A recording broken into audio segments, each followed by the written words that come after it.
Olá, meus amores, tudo bem com vocês? Sua bênção, sua vitória para a glória de Deus. Estamos juntos para mais um dia de devocional para a glória de Deus.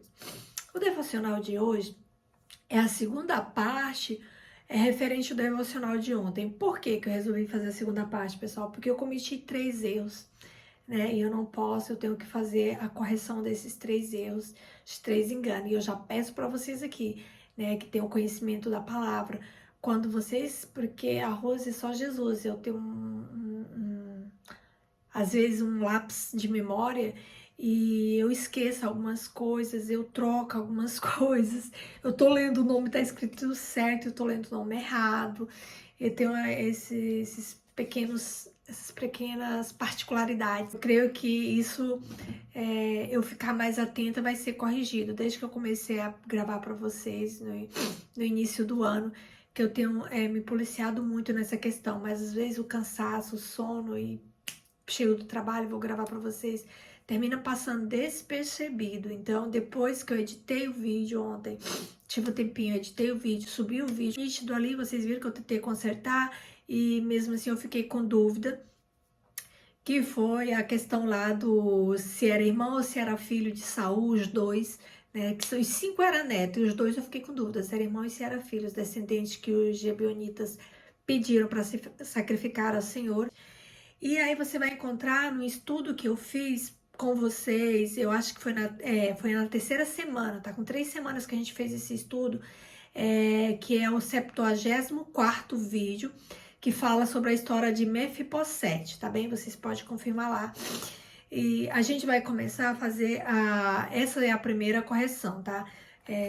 Vamos lá examinar, onde fala sobre que realmente, gente, eram 2 filhos de Saul, né? Com a sua concubina Rispa, que era filha de Ai. Então, se você for ver antes, eu tinha realmente dado a informação correta e deu um lápis de memória. E eu comecei a ficar na dúvida se era filho, se era irmão, esses dois. E aí eu passei a informação para vocês duvidosa e eu não gosto disso, então eu voltei para consertar. E em seguida eu percebi que eu cometi mais 2 erros e a gente vai falar desses 2 erros e consertar, tá bem? Para vocês. Mas assim, vocês têm toda a liberdade de escrever no chat. Rose, olha, você cometeu uma falha aqui, examina direitinho e tal, porque no livro tal, do capítulo tal, verso tal, está assim, tá bem? Vocês têm toda a liberdade. Eu ficarei muito grata a vocês se vocês me ajudarem nessa questão, porque eu tenho déficit de atenção. Então, muitas vezes eu vou cometer alguns erros. Depois, quando eu perceber, eu corrijo na hora. Quando eu não perceber, vai ficar para vocês me ajudar, né? E aí, eu sempre gosto de visualizar o vídeo 2, 3 vezes, tá, gente? Eu faço toda uma correção e mesmo assim passou. Que não tinha como eu fazer a correção daqueles 2 erros. Só eu percebi, mas eu tive que postar. Eu só conseguiria fazer a correção criando um novo vídeo para apontar para vocês os erros que eu cometi e falar o certo, né? Reconhecer ali a minha falha, o meu erro, mas eu peço para vocês que pode acontecer de vezes de eu não perceber realmente o erro e passar despercebido, que vocês possam me ajudar nessa questão. Amém? Eu sei que vocês são fofinhos, fofinhas, amada do meu coração. Vocês vão ajudar a Rose nessa questão, para a Rose ficar mais atenta e, né, e aí a gente vai criando um relacionamento aí de troca de conhecimento, para que eu possa corrigir as minhas falhas, meus erros. Gente, eu tenho um coração ensinável também. Eu não tenho problema nenhum em falar, gente, eu falhei, eu errei. Não era isso, eu cometi um equívoco na hora de passar informação para vocês, pela correria do dia a dia. Faz tempo que eu fiz esse estudo e na hora o Senhor me levou por esse caminho e eu fui falando, porque acontece muito isso, o Senhor vai me levando pelo caminho e eu vou falando. Então aquela informação já está há muito tempo comigo. E aí eu troco algumas coisas, tá bem? Então vamos lá. 2 filhos, não eram 2 irmãos de Saul, e sim 2 filhos de Saul, tá bem? Fazendo a correção aqui. E os 5 netos de Saul, que Davi entregou para os gibeonitas. Você vai encontrar essa informação lá em 2 Samuel, capítulo 21, tá? E a gente vai junto examiná-lo capítulo 21, a partir do verso 7 a verso 14, tá bem? A gente vai examinar junto e analisar essa questão junto, tá bem? Então, assim, quanto mais profundo em questão da morte, de Uzá, foi outro erro, gente. Eu fiquei pronunciando para vocês Uzias, tá escrito Uzá e eu fiquei falando Uzias. Tanto que eu fiquei até com dúvida, meu, Uzias ou Urias? Não, Urias foi. A gente ficou assim, tipo, uma confusão.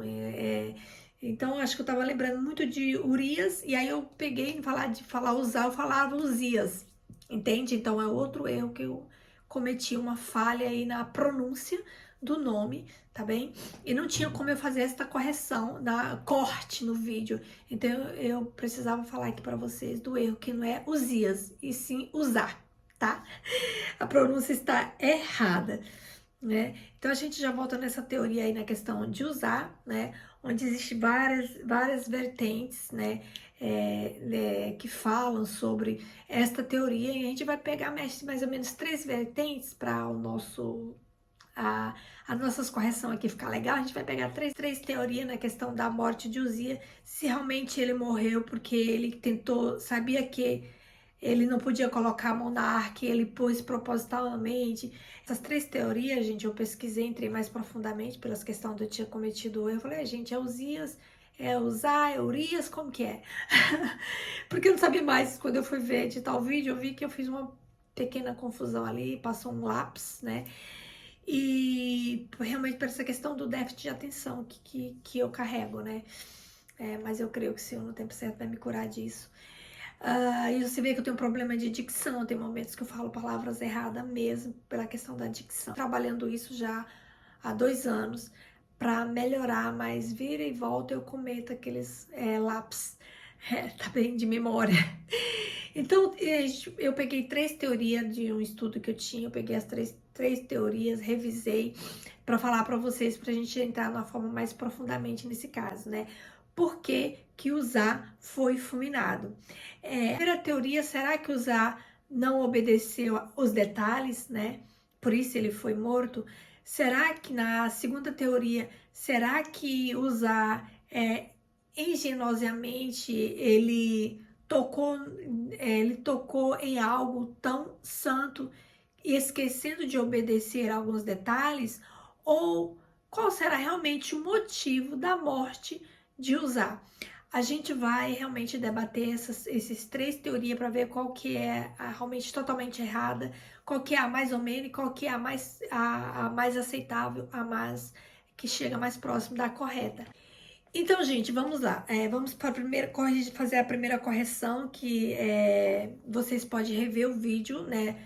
O vídeo 74º, que foi postado há 3 semanas atrás, que a gente estudou sobre a vida de Mefibosete. E a gente vai trazer aqui, que eu trouxe para vocês lá, a questão dos 2 filhos de Saul e dos 5 netos que foram entregues a Gebionitas para ser sacrificado em praça pública ao Senhor. E Davi poupou Mefibosete pelo pacto, o juramento que ele tinha com Jonathan. Então vamos examinar direitinho, para não ficar só nas minhas palavras, né? Vamos examinar na Bíblia. No livro de 2 Samuel, capítulo 21, a partir do verso 7, tá bem? Fala assim: porém o rei poupou Mefibosete, filho de Jonatas, filho de Saul, por causa do juramento do Senhor, que entre ele houvera entre Davi e Jonatas, filho de Saul. Ou seja, né, aqui, Sete, filho de Jonathan. E aí a gente vai ter o segundo Mefibosete aqui no verso 8. Vamos ver aqui, ó. A gente vai encontrar um segundo Mefibosete, né? Mas tomou o rei os 2 filhos de Rispa, filha de Ai, que tinha tido com Saul. E os filhos eram Aramone, o outro era Mefibosete. Mefibosete, tio do Mefibosete, né, filho de Jonathan. Então, que era Mefibosete, tio do outro Mefibosete. Explico direitinho para vocês lá no 74º vídeo, tá bem? E como também os 5 filhos da irmã de Mical. Então, a irmã de Mical tinha 5 filhos. né, que eram os 5 netos de Saul. Então ele entregou os 5 filhos da irmã de Mical, mais os 2 filhos de Saul com a concubina Rispa, tá bem? Filho de Saul que tiver Adriel, filho de Barzilai, Meolalita. Verso 9. E os que entregou na mão dos Gebionitas, os quais os enforcaram no monte perante o Senhor. E caíram estes 7 juntamente e foram mortos no dia da cega, nos dias primeiros, no princípio da cega das cevadas. Tá? Então Rispa, filha de Aia, tomou um pano de cilício e, estando-lhe sobre uma penha, desde o princípio da cega até que a água do céu caiu sobre eles, e não deixou as aves do céu pousar sobre eles, que dia, nem os animais do campo de noite. Gente, os 5 filhos dela foram mortos, né? Os 5 filhos dela. Pensa na situação. Verso 11. Foi contado a Davi o que fizera Rispa, filha de Ai, concubina de Saul. Então foi Davi e tomou os ossos de Saul e os ossos de Jonathan, seu filho, dos moradores dos Gebeonitas, os quais os furtaram da rua de Betsá, onde os filisteus os tinham pendurado, porque os filisteus quando mataram, segundo a história, né, foi Saul que se suicidou, o outro foi ele que pediu para que o servo matasse, né, usando a própria espada dele, o servo não quis matar, e aí ele mesmo se jogou sobre a espada para que não dando a honra que os filisteus matassem, né, mas os filisteus mataram Jonathan. E aí é uma discussão teológica sobre isso, a gente não vai entrar nesse cunho teológico aí, né. Então, quando eles pegaram e exibiram, os filisteus, quando pegaram o corpo de Saul e o corpo de Jonathan e colocaram como exposição, tipo como um troféu, entende? E aí é que fala, né, que os moradores de Jabes, Gileade, e os moradores de Jabes, Gileade, os quais os furtaram, eles foram lá e roubaram o corpo de Betsá, onde os filisteus tinham pendurado quando os filisteus feriram a Saul em Gibeon. E fez subir dali os ossos de Saul e os ossos de Jonathan, seu filho. Davi pegou os ossos, né, deles e juntaram também os ossos dos enforcados. E pegaram os 7 que foram enforcados, né? Davi se responsabilizou, pegou toda a descendência e enterrou os ossos de Saul e de Jonatas, seu filho, na terra de Benjamim, em Zilá, na sepultura do seu pai Quis. E fizeram tudo o que o rei ordenara. E depois disto, Deus se aplacou com a terra, porque aí depois disso a ira de Deus acabou sobre Saul. Gente, para entender aqui, vamos voltar um pouquinho aqui, eu li a partir do 7, para a gente entender por que que a gente no spoiler eu não falei, né? Porque que Davi teve que entregar os 7 da descendência de Saul para ser enforcado. Aqui, a partir do verso 1 do capítulo 21, fala assim: e houve nos dias de Davi uma fome de 3 anos consecutivos. E Davi consultou ao Senhor, e o Senhor lhe disse, olha só, e o Senhor lhe disse: é por causa de Saul e da sua casa sanguinária, porque matou os Gebionitas, ou seja, aquela situação estava sobre a cidade por causa da descendência de Saul, porque era uma casa sanguinária que tinha perdido o temor do Senhor. Então chamou o rei os Gebionitas e lhe falou: ora, os Gebionitas não eram os filhos de Israel, mas o restante dos amorreus? E os filhos de Israel lhes tinham jurado. Porém, Saul no seu zelo a causa dos filhos de Israel e de Judá, procurou feri-lo, ou seja, Saul feriu todos os gebionitas, gente, por um zelo aí pela casa de Judá e de Israel, né? Ele fez que não foi aprovado pelo Senhor essa atitude dele, né? Então disse, pois, Davi aos gebionitas. Aí Davi perguntou: o que queres que eu faça? E que satisfação vos darei para que abençoe a herança do Senhor?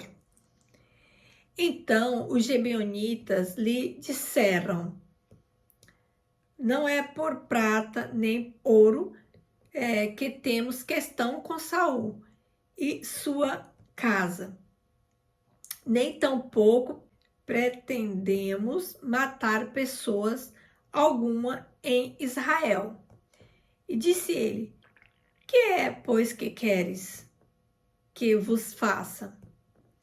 E disseram ao rei, o homem que nos destruiu, ou seja, Saul, o homem que nos destruiu e intentou contra nós, de modo que fôssemos assolados, sem que pudesse subsistir em termo algum de Israel. E no verso 6 eles falam: de seus filhos se nos der 7, em Gibeá de Saul, e o eleito do Senhor. E disse o rei: eu os darei.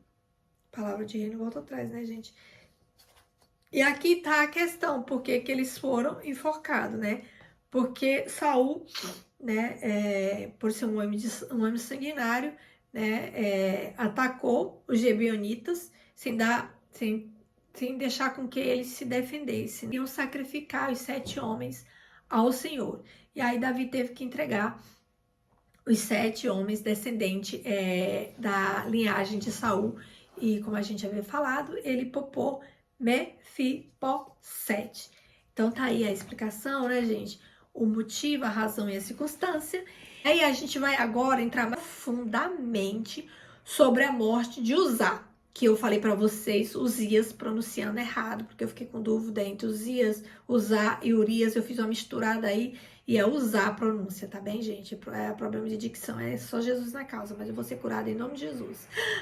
Gente, existem diversas teses por aí e teoria falando, né, sobre esse assunto. Mas por isso eu quero nesta madrugada nos aprofundar um pouco mais sobre esta questão, dando aí uma continuidade no vídeo anterior para que nós possamos retificar esses erros, né? Já mostrei para vocês, apontei 2 erros meus, ainda tem mais um. O erro, ele traz dúvida para vocês, o intuito deste canal não é deixar ninguém com dúvida, e sim tirar as dúvidas. Por isso que eu falo, todas as vezes que vocês pegar um erro meu, um problema de dicção, Rosé, é isso mesmo? Olha, eu fui consultar no livro tal, verso tal, onde você indicou, e tá escrito assim, é outra versão? Então, assim, vamos trocar ideia para que a gente possa se entender, eu possa crescer e vocês crescerem, juntos nós possamos crescer em graça e conhecimento, não é verdade? Que é esse o propósito do nosso canal, né? Eu passar o pouco de conhecimento que eu sei e eu aprender também com vocês, tá bem? Esse é o nosso combinado. Então a gente vai ver, gente, sobre a questão, será que, né, as 3 teorias, será que realmente Uzá estava errado no momento que ele tocou na arca, né? Isso é uma teoria. Será que Uzá sabia, né? Será que Uzá quis proteger a arca? Será que a intenção realmente de Uzá era boa?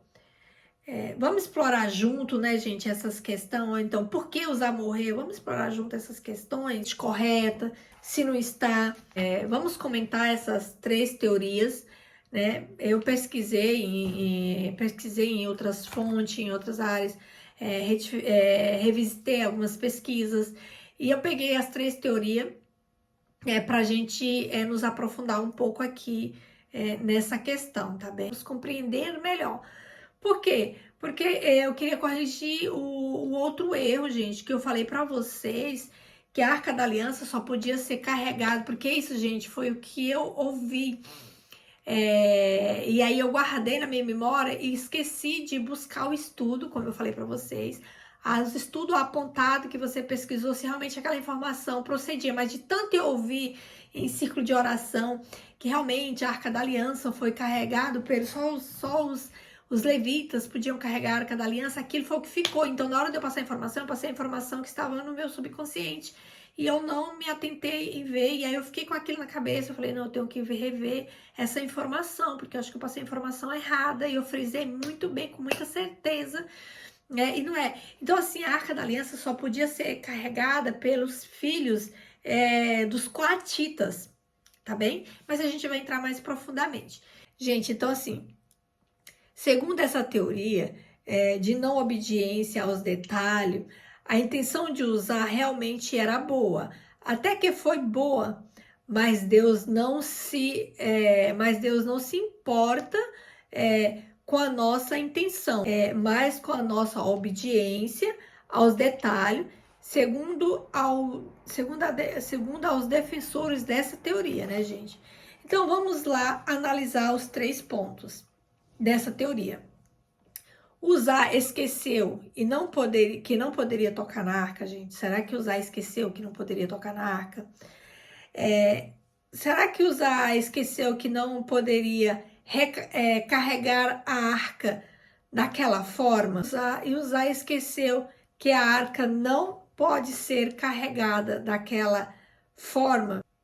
Ele esqueceu desse detalhe e Deus deixou essa tentação, essa situação fosse melhorada? Será, gente? Ele só mostra que o nosso Deus, pessoal, é um Deus inflexível, é uma verdade, né? Isso não é verdade, não é mesmo?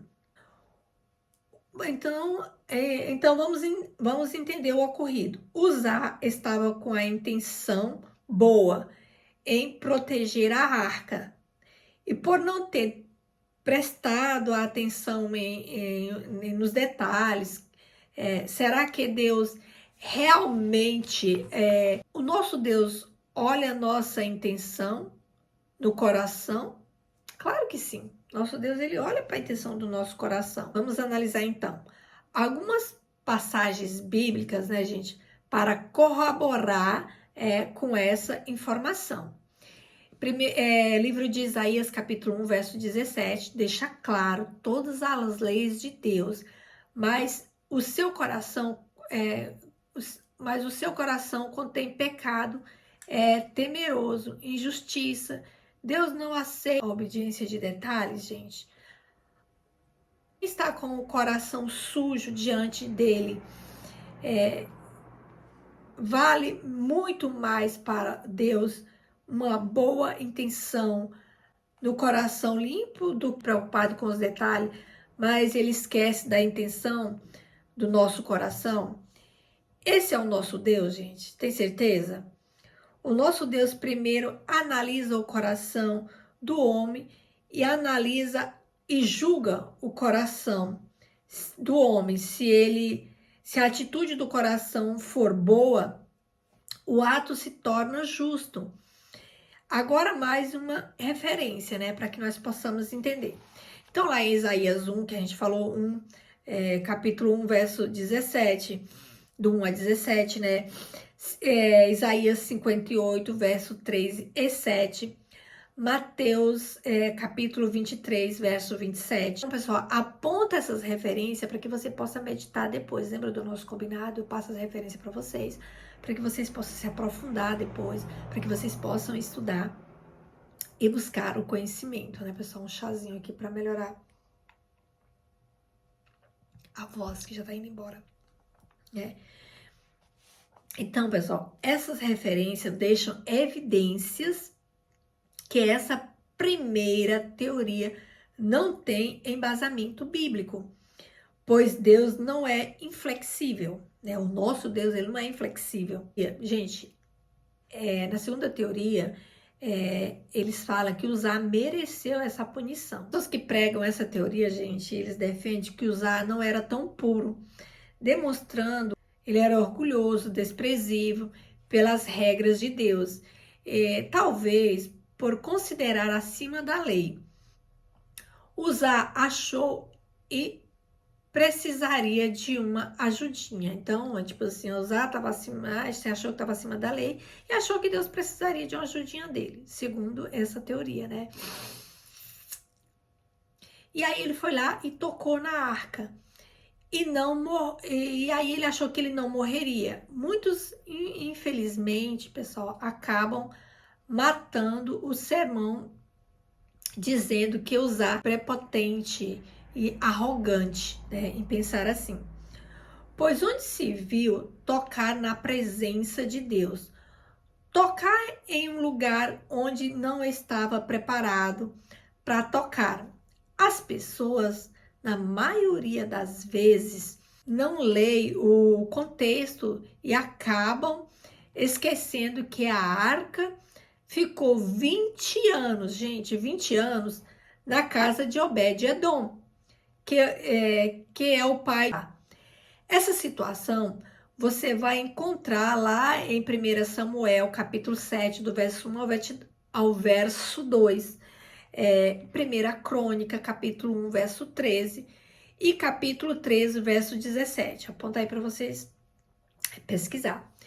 Durante esses 20 anos que a arca ficou na casa de Obed-Edom, será que não sabia?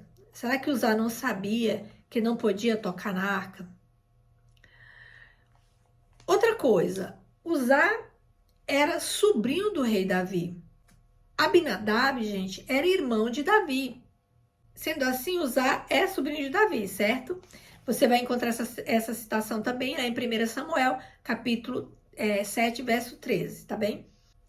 Então, gente, com certeza, Uzá já tinha ouvido a história, né? E sabia da gravidade, porque quando os filisteus carregaram a Arca da Aliança, que eles carregavam no carro de boi, né?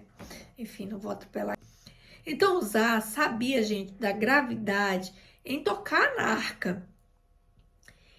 E andando próximo da arca, ele sabia e pensava: ninguém pode tocar na arca. Só pode tocar na arca quem era filho de Cotá, dos Cotá, os coraitas, né? E seus descendentes, os descendentes de Coraíta. Aqui, gente, foi o erro que eu cometi para vocês, que eu falei que era os levitas, e não era. É os descendentes dos coraitas, os Cotá. Naquela situação, gente, a única pessoa que merecia, né, ser fulminada, ser punido naquele momento era Davi. Vamos entender por que motivo Davi, então, não consultou ninguém, nenhum profeta, gente, a forma correta de conduzir a arca do Senhor. Então sabemos que Davi cometeu uma imprudência, é nítido, né? A imprudência de Davi cá. Sabemos que a Arca da Aliança nunca poderia ser colocada em um carro de boi. Essa prática era dos filisteus. Jamais poderia transportar sobre animais, nem deveria ser transportado sobre o ombro dos homens, né? Da família de Coatá, né? Em Êxodo, capítulo 5, verso 12 e 14, né? Vai relatar lá. E no livro de Números, capítulo 4, verso 15, e número 7 e 9, tá? Você pode pesquisar lá e analisar e estudar essas referências. Utilizando as varas determinadas, só filhos dignos do Coraíta poderiam tocar na arca de Davi. Davi sabia que Uzá não era da descendência dos Coraíta. Mesmo assim, permitiu que ele carregasse a arca. Então, gente, a imprudência foi de Davi e não de Uzá. Uzá, ele só obedeceu a ordenança do rei. Tem algo aqui nas entrelinhas dessa história que pode nos abençoar, né? Vamos continuar aqui analisando, que a gente vai encontrar aqui umas entrelinhas que vai abrir a nossa visão, nosso campo de visão, ampliar para essa questão. É como se ele tivesse tocado, gente, assim, ó, para vocês entenderem, quando Uzá tocou na arca de Davi, da Arca da Aliança, era como se ele tivesse tocado em um fio de alta tensão, sabendo que a eletricidade, gente, não julga a intenção de quem toca. Se tem um fio de energia passando, né, em qualquer um que for tocar, vai ser punido, né? Qualquer um que tocar vai morrer. Então, da mesma forma, essa é uma teoria mais próxima, né, da verdadeira. Então, assim, que você trocou de qualquer maneira e que você morreu, mas que a intenção era boa ou não. Quem nunca, né, gente? Principalmente no Nordeste, eu morava no Nordeste, não tomou choque saiu do banho para ir para a escola, quando de adolescente, né? Lembra? As luzes desciam assim um fio, né? E tinha um interruptor embaixo do fio. E a gente apertava assim, apertava aquele interruptorzinho e a lâmpada ligava. E assim, já quando levava tanto choque ali, quando tava dando mau contato, que aí vinha molhado, cabelo molhado, e eu fazia isso. E eu lembro uma vez que a minha irmã foi fazer isso, ela levou um choque tão grande que quando ela puxou o braço, o fio veio junto, arrancou tudo, assim, de tão grande que foi o choque. Não deu tempo. Então, chegar na sala para desligar a chave, ela tava no chão. Foi um choque daqueles de ferrar, né? Sabemos, né, pessoal, que a bomba era uma bomba, né? E ela só explodiria se alguém que não fosse filho de Coate tocasse na arca. Se alguém que não é dos filhos de Coate tocasse na arca, levaria essa descarga elétrica. A teoria ainda não é, gente, a teoria verdadeira, mas é a mais próxima. E Uzá estava errado. Ele fala que Uzá estava errado.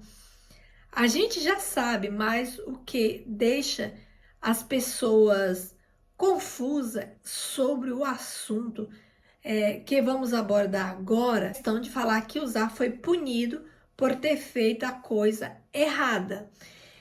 Então, pessoal, por que não dizer que ele foi punido por ter feito a coisa certa? Raramente ouviremos pregador falando que Uzá fez a coisa certa. Ouvi mensagem, né, a esse respeito, que ele fez realmente a coisa correta, que era a forma mais correta de ser feita, para que os 30 mil homens e os demais que tinha mais pessoas, contando aí rei e as outras pessoas da cidade onde eles foram buscar a arca, poderiam morrer fulminados, né? Então podemos conjecturar aqui que Uzá, gente, fez a coisa certa, que ao ver a arca da aliança caindo ali, ele resolveu se sacrificar. Por que, gente, não podemos pensar dessa maneira? Que quando ele viu a arca caindo, ele foi lá, se sacrificou e colocou a mão para que vidas não pudessem ser, por ele conhecer a história, para que mais vida não pudesse ser sacrificada, pudesse morrer com a glória de Deus. Que a glória de Deus, quando a arca caísse, a tampa abrisse, ali estava a glória de Deus ali dentro. Então as pessoas eram fulminadas totalmente pela glória de Deus, porque o santo, né, não se mistura com o profano, né? A santidade não se mistura com o pecado, não é verdade? Então, você pode perguntar o que poderia ter acontecido naquele dia se a arca estivesse caído. Você já pensou, que é o que eu acabei de falar, se realmente a arca tivesse caído, qual estrago teria causado, né? Se Uzá deixasse a arca cair, o que teria acontecido naquele dia?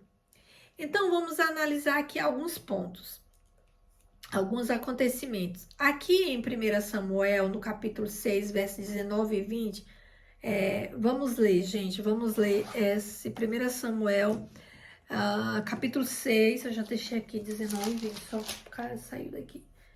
Capítulo 6, 1 Samuel, aqui 1 Samuel, capítulo 6, verso 19 e 20, onde fala: E o Senhor feriu os homens de Bet-Seme, porquanto olharam para dentro da arca do Senhor. Eles só olharam para dentro da arca do Senhor e eles foram feridos. 50.070 homens Então o povo se entristeceu, porquanto o Senhor fizera tão grande estrago entre o povo, né? O povo ficaram muito tristes, porque foi grande estrago que o Senhor fez entre o povo, que só porque olharam para dentro da arca, esses 50.070 homens, né? Então disseram os homens de Bet-Seme: quem poderia substituir perante este santo Senhor Deus? E a quem subirá? E quem subirá de nós? Essa passagem nos mostra, pessoal, Deus causando um grande estrago em uma nação, simplesmente porque olharam para dentro da arca. Então 50.070 homens foram fulminados, foram mortos. Agora pensa comigo, se Uzar não faz nada e a arca cai, a tampa abre e todos os 30.000 homens teriam morrido, fulminado, né, naquele momento. Então Uzaz, tendo conhecimento dessa história, ele próprio se sacrificou para que as outras vidas, para que o seu povo, seus familiares não sofressem dano e para que não acontecesse novamente com o seu povo. Dessa vez, se a arca caísse, possivelmente todos que estavam naquele local iriam morrer, gente. Não teria meio termo. Todos que estariam naquele local iriam morrer.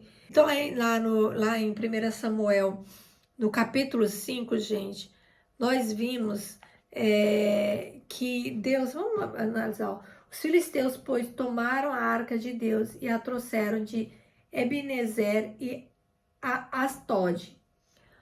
Tomaram os filisteus a arca de Deus e o colocaram na casa de Dagom. E a puseram junto de Dagom. Essa história é linda. No dia seguinte, pela manhã, eis que Dagom fazia caído com o rosto em terra diante da arca da aliança, da arca do Senhor. E a cabeça de Dagom e ambas as pernas e mãos, palmas e mãos, estavam cortadas sobre o limiar. Somente o tronco ficou a Dagom. Por isso, os sacerdotes de Dagom, nenhum de todos os que entram na casa de Dagom pisam o limiar de Dagom e Astodite até o dia de hoje. Porém, a mão do Senhor se agravou sobre os de Astode e os assolou e os feriu com hemorroidas. E Astode e os seus termos. Vendo então os homens de Astode que assim foi, disseram: fique conosco a arca do Deus de Israel, pois a sua mão é dura sobre nós e sobre Dagom, nosso Deus. Essa até aqui, gente, até o verso 7. Depois você pode analisar todinho. Então, ou seja, eles colocaram a presença de Deus junto com o Deus que eles adoravam. E toda vez que eles levantavam, Dagom estava no chão, porque Deus não tem vida a glória dele com ninguém, né? Então Dagom se lascava toda vez, colocava de pé, depois Dagom caía no chão, depois se lascou da última vez, porque, né, foi partida aqui as mãos dele, as palmas das mãos e os braços, e ficou só o tronco de Dagom. E aí eles falaram assim, não, e aí Deus ainda feriu de hemorroida os Astodite, né? E eles perceberam porque eles carregavam, eles eram pessoas profanas, né, insana, e estavam carregando a presença de Deus, né? E então eles foram feridos porque eles estavam de posse de algo que não era deles, que eles não tinham, né, autoridade para isso. Então, será que Uzá também não conhecia essa história, gente? Será que ele não conhecia da história do que Deus fez com os filisteus? Será que naquele momento Uzá não quis proteger o povo? Para mim isso fica muito claro. Talvez, gente, Uzá pensou, eu vou sacrificar, eu vou me sacrificar para que a minha família, meus amigos, né, e o rei possa viver, possa ter vida. Essa passagem nos lembra quem, pessoal? Uzá tendo se sacrificado pelo povo. Poderia o sacrifício de Uzá ter remido o pecado de outras pessoas, né? Esse ocorrido, né, nos mostra ali nas escrituras, no livro de Números, capítulo 25, versos 6, 8 e 14.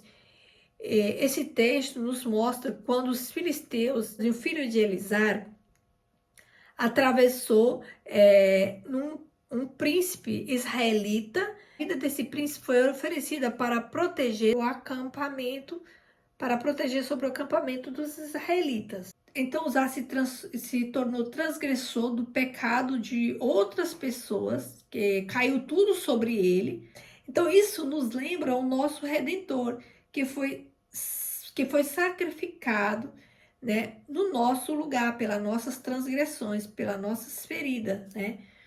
Então o castigo que estava sobre nós caiu sobre ele para que nós tivéssemos vida e vida em abundância, para que nós tivéssemos paz. Então Uzá, gente, foi um herói. Ele salvou todo aquele dia, todas aquelas vidas que estavam naquele dia, naquele local. A Bíblia nos relata, né, que a ira de Deus se acendeu sobre Uzá e não contra Uzá. Então Uzá se sacrificou para que toda a família e amigos pudesse viver assim como Cristo sacrificou-se para que pudéssemos ter a vida eterna com ele. Uzá não foi um pecador prepotente, gente, como muitos pregam por aí, né? Uzá foi o herói, né, cujo custo de ser um herói foi dar a sua própria vida por amor ao próximo, quem ele amava. Então nós vimos, gente, né, quem fez isso por amor a nossas vidas, né, se sacrificou para que nós pudéssemos ter vida e vida em abundância. Foi o próprio Yahshua HaMashiach, o Jesus o Cristo, nos amou e se fez maldito por amor a nós. Né? Vai estar lá em Gálatas capítulo 3, verso 13. Ele se fez maldito por nós, e para que nós não fôssemos entregues à morte, né? Então, assim, gente, eu quis trazer essa reflexão para vocês, né? De uma forma de retratamento, né? Dos 4 erros que eu cometi. Eu não quero tirar o vídeo do ar, porque Deus falou de uma forma extraordinária, né? Em prol da nação brasileira. Então, eu não quis realmente refazer o vídeo, editar, porque quando você refaz, você não tá na mesma vibe, na mesma unção, né, o que Deus passou naquele momento, então o que Deus queria falar naquele momento. Então eu resolvi trazer essa reflexão para vocês, para corrigir os 4 errinhos básicos que eu cometi naquele vídeo, passando informações incertas e duvidosas para vocês, amém? Mas fica aí nosso combinado, toda vez que vocês perceberem que a Rose cometeu um erro, vocês vão lá e me ajudam a fazer a correção, me advertindo aí dos meus erros, para que eu possa, pontuando os erros onde eu cometi, para que eu possa rever e fazer um novo vídeo autoexplicativo, né? Porque eu tenho um coração ensinável, amém? Então, gente, vamos orar. Paizinho, eu te louvo, eu te glorifico, eu te exalto, porque tu és bom, porque a tua misericórdia dura para sempre. Assim como as tuas misericórdias se renovam a cada manhã, eu renovo o meu compromisso em ti, eu renovo a minha identidade, eu renovo o meu propósito. Obrigada pelo teu amor, obrigada pelo teu cuidado, Pai. Obrigada, Senhor, pelo fogo de vida. Obrigada, Jesus amado, por nos ensinar mais um pouco. Nesta madrugada, Senhor amado, a maneira correta de carregar a tua glória, Pai. A maneira de que nós devemos andar em santidade contigo, Senhor. Que nós possamos a cada dia, Senhor, nos colocar em posicionamento de soldado, Senhor. Que nós possamos a cada dia, Senhor, nos purificar e lavar as nossas vestes no sangue do Cordeiro, Senhor. Pai, eu te apresento, Senhor, a família do continente europeu, Senhor. Todos os pontos de leste a oeste, norte e sul, Senhor, vai de encontro, renovando, restaurando e libertando para a honra e glória do teu santo nome. Apresenta as famílias brasileiras, Senhor, que estão passando esse momento decisivo, Pai, que estão amedrontados, Senhor, com corações aflitos, Pai, que eles possam confiar em Ti, Senhor. Traz a paz para o coração de cada um, Pai, e que eles possam entender que a Tua vontade é boa, perfeita e agradável. Por mais que seja a Tua vontade permissiva, Senhor, mas não seja a Tua vontade total, e sim a Tua vontade permissiva, Senhor. Mas nós sabemos que Para as coisas voltarem para o lugar, às vezes é necessário que o Senhor permita algumas adversidades, algumas situações para que nós possamos nos voltar, nos colocar na brecha, nos colocarmos na posição de filho amado, querido do Rei, né? Filha do Pai. Paizinho, obrigada, Jesus. Eu te louvo, eu te glorifico, eu te exalto, Pai. Visita meus familiares, meus entes queridos. Onde houver sangue no meu sangue, entra com libertação, salvação e livramento, Pai. Eu te apresento, Senhor, todos os líderes eclesiásticos, Senhor, mundialmente, Pai. Vai de encontro à vida de cada um, Senhor. Começando pelo bispo, Pai. Terminando pelo membro, Pai, das igrejas, Pai. O ajuda, fortalece, renova, restaura, liberta, Pai. Alarga o ciclo de proteção de cada um, Senhor. Vai dando sabedoria e discernimento, Senhor, para que eles possam, Senhor, para que nós possamos, ó Pai, cumprir o teu mandato, ide por todo o mundo e pregar o evangelho a toda criatura, né? Até nos confins da terra, que nós possamos, Pai, fazer discípulo por onde passarmos, Pai. Esse é o desejo do nosso coração, de cumprir este teu mandato, Pai, essa tua ordem que eu te peço, eu já te agradeço em teu nome. Amém, amém, glória a Deus. Então, meninas, lembre-se, recuar jamais, avançar sempre, para a glória de Deus. Um beijo no coração de vocês, né? Tenha uma madrugada aí excepcional, gente. Vai dar 6 horas, passei a noite inteira. Senhor amado, Vitor virador a noite inteira. Mas hoje eu tô de folga, né? Vou descansar.